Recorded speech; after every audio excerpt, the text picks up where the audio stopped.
Cuando el futuro veas incierto y el temor debilite tu confianza, recuerda que Dios está presente, que nada escapa a su mirada.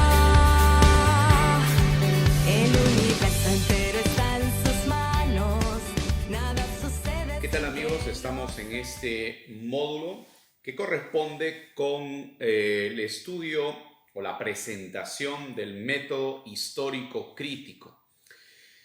Me parece importante tocar ese tema, lo hemos visto hablando sobre el tema de los métodos que recomienda la Iglesia. Uno de los métodos que ha tomado, digamos, una consideración notable en el estudio de la Sagrada Escritura es el método histórico crítico. Es un método científico que se aplica a todo documento antiguo para tratar de acercarnos al texto lo más posible, teniendo en cuenta que los textos de la Biblia han llegado a nosotros a través de copias, ¿no? Es decir, el texto original, puño y letra de Marcos o puño y letra de Lucas, no lo tenemos. Lo que tenemos es los textos de los evangelios que han llegado a nosotros a través de lo que se llaman códices manuscritos, ¿no? Textos en papiro, pergamino fundamentalmente, ¿no? De los códices que la comunidad cristiana ha conservado. Entonces, tratamos de acercarnos lo más posible al texto original y tratamos de ver cuál es ese recorrido histórico que ha tenido el texto. Entonces, para entender este recorrido histórico, para acercarnos más al texto original y para tratar de contestar la pregunta, ¿qué quiso decir el autor a la comunidad cristiana de aquel entonces o a la comunidad judía? Aplicamos nosotros el método histórico crítico, recomendado por el documento de la Pontificia Comisión Bíblica que mencionaba en la sesión anterior de 1993. En ese documento se dan diversos métodos para poder llegar a esa intención del texto bíblico, del autor, y dada la naturaleza de la Sagrada Escritura, que sobre todo es su dimensión humana, es por eso que aplicamos el método científico para acercarnos al mensaje del texto bíblico, que para nosotros es la palabra de Dios, el mensaje. Entonces tenemos que acercarnos al texto a través de un método como dice histórico, porque ve el recorrido histórico que ha tenido el texto, ¿no? Por ejemplo, pongamos el caso de decir cuando el evangelista Marcos ha escrito una narración, una presentación de un milagro de Jesús, eso se ha transmitido en las comunidades cristianas, pero también se ha interpretado. Entonces, no podemos entender que el autor sagrado sea solamente aquel que inicialmente ha escrito el texto, sino aquel que ha puesto el punto final. Entonces, el texto tiene su propia historia, tiene su propio recorrido histórico, su tradición histórica. Entonces, hay que ver cómo el texto ha ido evolucionando a lo largo de la lectura que se ha ido dando en las diferentes comunidades cristianas, ¿no? Entonces, es muy importante esto, como digo, porque el texto puede nacer en una comunidad, nacer en un contexto, pero después al momento de irse interpretando, este texto ha podido cambiar o ha podido sufrir añadidos que son interpretaciones que se le han dado posteriormente. Entonces, dada esa naturaleza del texto bíblico, tenemos entonces que es el método histórico. Y el método histórico crítico hace referencia al tema científico, al análisis científico del texto, sin entender, esa es una de las partes del método histórico crítico. Primero, la parte histórica, que es entender ese recorrido histórico del texto, que podemos llamar el tema diacrónico, ¿no? El estudio del texto a través del tiempo. Pero también cuando hablamos del tema método histórico crítico, hablamos del tema científico y podemos hacer una lectura con el mismo método histórico crítico sin el tema del recorrido histórico, solamente leyendo el texto como tal, leyendo el texto como tal.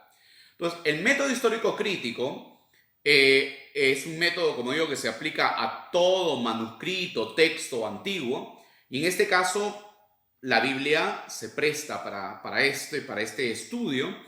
Tiene diferentes partes.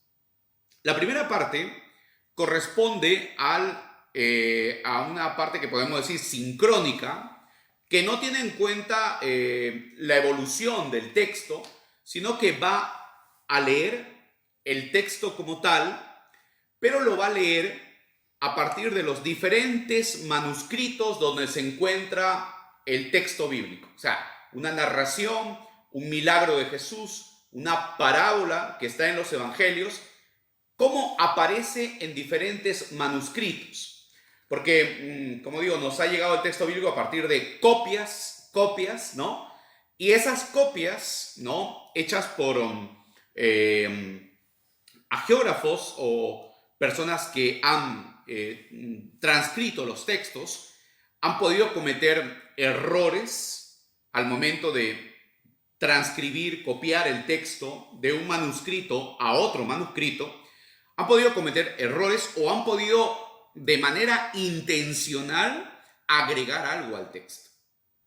Entonces, de esto se encarga la primera parte del método histórico crítico, que se llama la crítica textual, porque ve el texto y ve lo que se llama las diferentes variantes que hay de un manuscrito y otro, y ver qué ha cambiado, qué se ha añadido. Los cambios pueden ser, digamos, a nivel gramatical, a nivel sintáctico del texto. Puede ser que de repente hay una palabra en singular, lo han puesto en plural, un verbo que estaba en presente lo han puesto en pasado. ¿Por qué? O han añadido de repente algo a algún comentario, algún título cristológico. Ha habido algún cambio que tiene que ver con un tema, una consideración teológica importante, con el tema de la divinidad de Jesús, con el tema, por ejemplo, de la escatología, con el tema moral, por ejemplo, ¿no? De repente han añadido algo al discurso de Jesús desde el punto de vista moral, para que suene algo más fuerte. Entonces, esta tarea es la primera parte del método histórico crítico, de revisar los cambios que ha habido en el texto a lo largo de cómo se han ido transcribiendo el texto bíblico, cómo se han ido copiando en los manuscritos, cómo el texto ha ido pasando de un manuscrito a otro manuscrito. Son cambios que son, digamos, voluntarios, o son cambios que son errores de repente, con el tema de que a veces los que están, no los copistas, los que están transmitiendo el texto, copiando el texto, por cansancio o por falta de visión han copiado mal, ¿no? Y entonces ahí es donde se tiene que el especialista en crítica textual acercarse al texto original, Por ejemplo, vamos a poner un caso. Invito a que tome usted su Biblia en Marcos capítulo 5. Marcos capítulo 5. Bien, estamos en Marcos capítulo 5, vamos al versículo 1. Yo tengo esta versión del texto de la Biblia de Jerusalén, aunque usted sabe que los textos del Nuevo Testamento son textos escritos en griego, pero vamos a leer la traducción. Llegaron a la otra orilla, a la tierra de Gerasa. Nos vamos a detener ahí, y entonces en ese texto podemos leerlo en griego, si usted me permite. No. Voy a leerlo en griego para que usted se dé cuenta de la variación. Dice: Kai elton eiston peran tes talases eisten joranton Gerasenon. Entonces llegaron a la región de los Gerasenos, ¿no? De los Gerasenos. Mire, entonces si vemos nosotros, hay algunos textos que que tienen un aparato crítico, se les llama. En esos textos que tienen aparato crítico, aparece en esta parte de abajo los cambios que han podido darse en los diferentes manuscritos. Entonces, acá nos señala un cambio. Y un cambio es que, por ejemplo, en algunos, en lugar de decir gerasenos, dice gadarenos. En otros manuscritos aparece no gerasenos, sino gergesenos. ¿Ve? Entonces, la pregunta del especialista de crítica textual es, bueno, ¿cuál es la palabra que puso realmente Marcos? ¿Gerasenos, gergesenos o gadarenos? Pues acá nos pone los manuscritos, los pergaminos, los códices que sustentan este cambio, ¿no? ¿Cuáles son los que presentan este cambio? Entonces, un criterio para salir de la duda es que uno tiene que contar con los manuscritos que sean más famosos, los manuscritos que sean más antiguos, los manuscritos que sean más fiables. Uno tiene que contar también con que hay veces una variación en el texto. Puede ser porque el autor quiere conservar un mismo estilo y entonces trata de seguir el mismo estilo y cambia o amolda todo el texto de acuerdo a un mismo estilo. Corrige los errores, por ejemplo. Cuando hay una corrección de error, por ejemplo, una corrección que ha tratado de corregir, ha tratado de cambiar, ¿no? Ha cambiado por un tema de que suena mal. Como Marcos lo ha puesto, suena mal. Entonces, el evangelista lo puso, pero gramaticalmente no suena. Y entonces, el que ha copiado ha cambiado el texto, haciéndolo el texto más, gramaticalmente más correcto. Entonces, eso se llama una corrección estilística. Aquí, el texto parece ser que es mejor gadareno o gerasenos, pero no gergesenos. Parece que gergesenos es como la unión de estas dos palabras, Gadara y Gerasa. Sin embargo, estudiando más este problema de crítica textual, encontramos que Marcos ha puesto Gerasa porque Gerasa era una ciudad más conocida. Era una ciudad más conocida en el ambiente no solo judío, sino en el ambiente pagano. Y como él escribe para una comunidad que conoce todo este tema de las ciudades importantes de estilo helenístico, de las ciudades greco-romanas, entonces le suena mejor poner este milagro en Gerasa que ponerlo en Gadara. Gadara sí existe, pero Gadara está en la parte judía y es un pueblo era un pueblo muy insignificante. Así que ahí hay que darle la razón al texto que dice Gerasa y no, digamos, a los otros textos, a las otras variaciones que son gergesenos o gadarenos, en el caso de Marcos. Entonces ven, una vez que hay la crítica textual, nos va limpiando el texto y nos vamos quedando con un texto más cercano al original. Bien, pasamos a la otra parte del método histórico crítico, que es la crítica literaria. ¿Qué va a hacer la crítica literaria? La crítica literaria lo que va a hacer es ver si el texto tiene repeticiones, si tiene contradicciones. Va a leer el texto y se va a fijar si hay repeticiones. ¿Qué pasa si hay dos cosas que se repiten en el texto? Lo que sucede es que puede haber dos narraciones iguales que se han juntado, porque es difícil que un autor duplique la misma escena. Pongamos el caso. Dice acá, sigamos con el capítulo 5, versículo 2. En cuanto Jesús salió de la barca, se acercó un hombre que tenía un espíritu impuro. Ahora, mire el versículo 6. Versículo 6.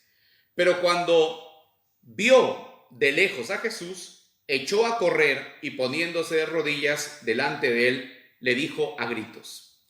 Entonces, acá encontramos una repetición. Se supone que cuando Jesús sale de la barca, se acerca el hombre endemoniado. Y el versículo 6 dice que cuando el endemoniado lo vio a Jesús, corrió de lejos hasta donde él y se arrodilló. Tenemos dos repeticiones. Esto puede significar, según la crítica literaria, que originalmente, probablemente, tenemos dos relatos de un mismo milagro que se han juntado. Dos relatos de un endemoniado que se han juntado. Probablemente la narración original era más breve. Ahora han ampliado el texto, han, hecho la escena del encuentro de Jesús y el endemoniado, la han agrandado, han dado más detalles. Entonces, originalmente tal vez el texto era mucho más breve, pero encontramos dos repeticiones. Entonces, la crítica literaria se encarga de examinar las repeticiones, las contradicciones, las tensiones que hay en el texto. Y esto lo podemos aplicar en varios pasajes, como digo, del Nuevo Testamento o del Antiguo Testamento. La crítica de las formas. Cuando hablamos de una forma literaria, hablamos de un esquema literario que normalmente sigue determinados pasos. Por ejemplo, cuando hablamos de el ángel anunció a María, normalmente, como la Biblia es literatura, literariamente se escoge un esquema siempre cuando se quiere presentar del mensajero de Dios que da un mensaje a un profeta, a una mujer, a una persona, y le va a decir su vocación, por ejemplo. Le va a hablar de lo que Dios quiere hacer con él. O, por ejemplo, hay una mujer que está esperando un niño y hay que decirle lo que el niño va a hacer, ¿no? O hay que anunciarle que va a ser madre. Eso se llama un esquema de anunciación. Y ese esquema de anunciación sigue unos pasos bien claros. Llega el ángel, ¿no? La mujer se asusta, se admira, hay una reacción de temor ante la presencia, ¿no?, de la epifanía de lo sagrado. El ángel la calma, el ángel la saluda, le dice el significado que va a tener el niño y después se va. Entonces, ese esquema se repite siempre en la Biblia, en los relatos, no solamente de la Biblia, también en textos que son extra bíblicos, en otros relatos, por ejemplo, mitológicos, en el ambiente griego, ¿no? Cuando, por ejemplo, se anuncia el nacimiento de un emperador, por ejemplo, entonces, claro, los que escriben la vida de los emperadores siempre tratan de presentar como que los dioses mandan un mensajero y la madre, ¿no?, se sorprende y entonces le revelan el sentido que va a tener ese niño. Entonces, lo mismo pasa con el tema de los exorcismos. Hay un esquema fijo, ¿no? Un esquema fijo literariamente con pasos, ¿no?, literariamente bastante marcado, que es: llega el exorcista o el taumaturgo, se presenta y hay una reacción del poseído. El poseído, ¿no?, rechaza al taumaturgo. El taumaturgo se encuentra con el poseído y da una orden de salida. Entonces hay una reacción que evidencia la salida del demonio. Hay una reacción. Hay una escena en la cual, a través del endemoniado que grita, que se retuerce en el suelo, que, por ejemplo, de repente un jarrón se rompe, o las puertas o el ambiente sufre un temblor, ¿no? Estoy hablando de narraciones que no están en la Biblia, que se encuentran también en otros escritos, tanto judíos como greco-romanos. Entonces, ese esquema, ¿no?, del encuentro del exorcista, del endemoniado que reacciona, del exorcista que manda la orden de salida, del demonio que sale haciendo una muestra de su salida, ¿no? Y después la reacción de la gente que se admira. Es un esquema que se repite siempre en el tema de los relatos de exorcismo. Entonces, a eso llamamos una forma literaria. Por ejemplo, sigamos con el capítulo 5, ¿no? En cuanto Jesús bajó de la barca, se acercó un hombre que tenía un espíritu impuro.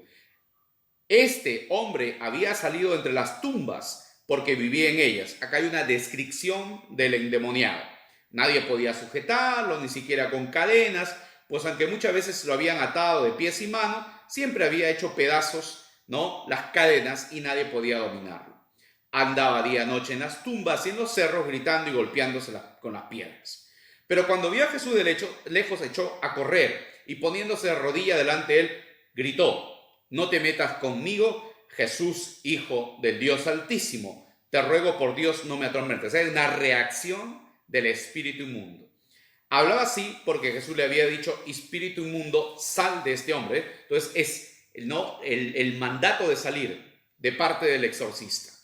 Jesús le preguntó: ¿cómo te llamas? Él contestó: Legión, porque somos muchos, ¿no? Rogaba que Jesús los enviara fuera de esa región, y como había cerca allí al monte una gran piara de cerdos, los espíritus le rogaron: mándanos a los cerdos y déjanos entrar en ellos. Jesús le dio permiso, ¿no? Los espíritus impuros salieron del hombre, entraron en los cerdos, que eran unos 2000, echaron a correr por la pendiente abajo hasta el lago y se ahogaron. ¿Ve? Entonces ahí está el signo de que el espíritu ha salido. Siempre hay un signo, un acontecimiento que manifiesta que el espíritu ha salido. Los ciudadanos de los cerdos salieron huyendo y contaron al pueblo y por todos los campos lo sucedido. ¿Ve? Entonces, reacción de la gente. Reacción de la gente. Entonces hay una forma literaria que se conoce como esquema de exorcismo, esquema de anunciación, esquema o forma de milagro. También los milagros tienen un mismo esquema literario. Pasemos ahora a la crítica de los géneros. ¿Qué es un género literario? Un género literario es como una forma literaria, pero de manera mucho más grande. Por ejemplo, el género evangelio es un género literario. Género evangelio. El género carta, ¿no?, o epístola. Ahora, el evangelio contiene formas literarias en su interior. Entonces, podríamos decir como que el género literario es como una forma literaria, una megaforma, ¿no?, que también mantiene un mismo esquema. Por ejemplo, el género literario parábola. ¿Cómo podemos nosotros saber qué es una parábola? Porque cuando examinamos el texto, vemos que todas las características literarias que tiene este texto son de una parábola. Son de una parábola. Entonces, el género literario es como algo mucho más grande que una forma literaria. Entonces, tenemos género evangelio, género carta, ¿no? Tenemos género apocalíptico, por ejemplo. Tenemos género profético o profecía, ¿no? Y las formas son como mini géneros literarios. Como mini géneros literarios. Entonces, la forma literaria es algo más pequeño y puede estar dentro de un género literario que es una forma literaria más grande, ¿ya? Más grande. Entonces, todos estos pasos son sincrónicos. No tienen en cuenta la historia del texto. Solamente examinan el texto. Ahora pasemos a las partes del método histórico crítico que son diacrónicas, que tienen en cuenta la evolución del texto. Entonces, cuando hablamos nosotros de la parte de la diacronía del texto, nos vamos a referir a la crítica de las tradiciones. Entonces, ¿qué es una tradición? ¿No? Una tradición. Una tradición, cuando hablamos de las críticas de las tradiciones en el texto bíblico, hablamos, por ejemplo, que puede haber diferentes informaciones que se han transmitido de manera oral o escrita y que al final se han juntado en un mismo relato. En un mismo relato. Por ejemplo, en el caso del endemoniado de Gerasa, probablemente se han juntado dos escenas. Una escena de un endemoniado curado por Jesús y otra escena que cuenta la historia de cómo ha surgido el evangelio, cómo se ha evangelizado la parte de los gerasenos. ¿Por qué? Mire, si usted al final, por ejemplo, del texto que estoy mencionando, en los versículos 15 al versículo 20, miremos lo que sucede. Cuando llegaron a donde estaba Jesús, vieron sentado al que estaba vestido en su cabal juicio, al endemoniado que había tenido la legión de espíritus. La gente estaba asustada y los que habían visto lo sucedido con el endemoniado y con los cerdos le contaron todo lo demás. Acá hay otra tensión. ¿Cómo? No resulta que los pastores, los que estaban, ¿no?, con los cerdos, se fueron asustados a contar a toda la ciudad lo que había pasado. 2 veces está contando lo mismo. Versículo 14 y versículo 16. O sea, hay otra repetición. Hay una duplicidad de información. Y eso lo examina la crítica literaria. Entonces comenzaron a rogar a Jesús que se fuera por aquellos lugares. Al volver a la barca, el hombre que había estado endemoniado le rogó que le dejara ir con él. Pero Jesús no se lo permitió, sino que le dijo: vete a tu casa con tus parientes y cuéntales todo lo que el Señor ha hecho contigo y cómo ha tenido compasión.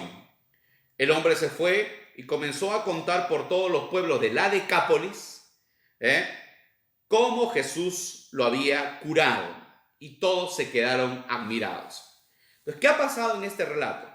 En este relato se han juntado 2 tradiciones. Primero, cómo el Evangelio llegó a la Decápolis, cómo el Evangelio llegó a toda esa zona de Gerasa.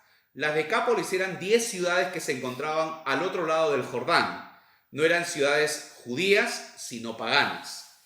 Entonces, hay una tradición que fundamenta cómo el Evangelio llegó a toda esa zona a través de un hombre que había recibido una sanación de parte del Señor y que dio testimonio de su experiencia a toda la Decápolis. La otra tradición es la de un endemoniado que Jesús curó en esta región. Entonces, se han juntado 2 tradiciones, un milagro y un relato, una tradición que habla del origen de la evangelización en esta zona.